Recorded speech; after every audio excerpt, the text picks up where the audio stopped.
Sementara itu, saudara, suasana haru mewarnai meninggalnya Muhammad Nur, pengungsi etnis Rohingya di pengungsian UPTD RSBN di Kampung Ladong, Aceh Besar pada Senin siang. Keluarga almarhum menangis histeris saat jenazah hendak disolatkan.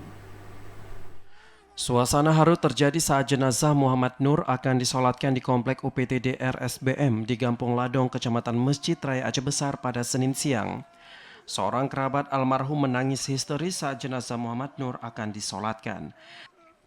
Sejumlah pengungsi yang ikut tampak menenangkan pengungsi yang histeris agar proses sholat dapat dimulai. Salah seorang pengungsi, Abdul Manan, mengatakan sebelum meninggal, almarhum sempat kejang-kejang hingga akhirnya terjatuh dan tidak sadarkan diri. Sebelumnya almarhum tampak sehat, bahkan sempat beraktivitas bersama pengungsi lainnya seperti melaksanakan sholat dan makan malam bersama. Saya tanya dulu kawan-kawan kita macam itu juga Manan. Itu yang Muhammad tidur juga sama ikut kawan juga. Pas itu yang kawan sebelah sini dia pun sebelah sini tidur juga. Pas itu dia tidur, selalu tidur. Pas itu dia bangun, naik, pusing, naik atas sedikit, jatuh.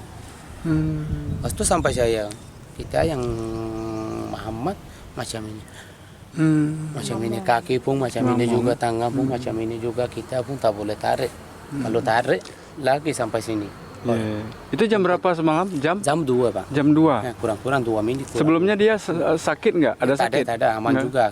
Diberitakan sebelumnya seorang pengungsi etnis Rohingya yang ditempatkan di UPTD RSBM di Kampung Ladong meninggal dunia pada Senin dini hari sekitar pukul 2 waktu Indonesia Barat. Korban yang dimakamkan di Kampung Durung ini merupakan pengungsi Rohingya yang terdampar di Kampung Ladong pada 25 Desember 2022 yang lalu. Dari Aceh Besar, Arman Konadi, TVRI melaporkan.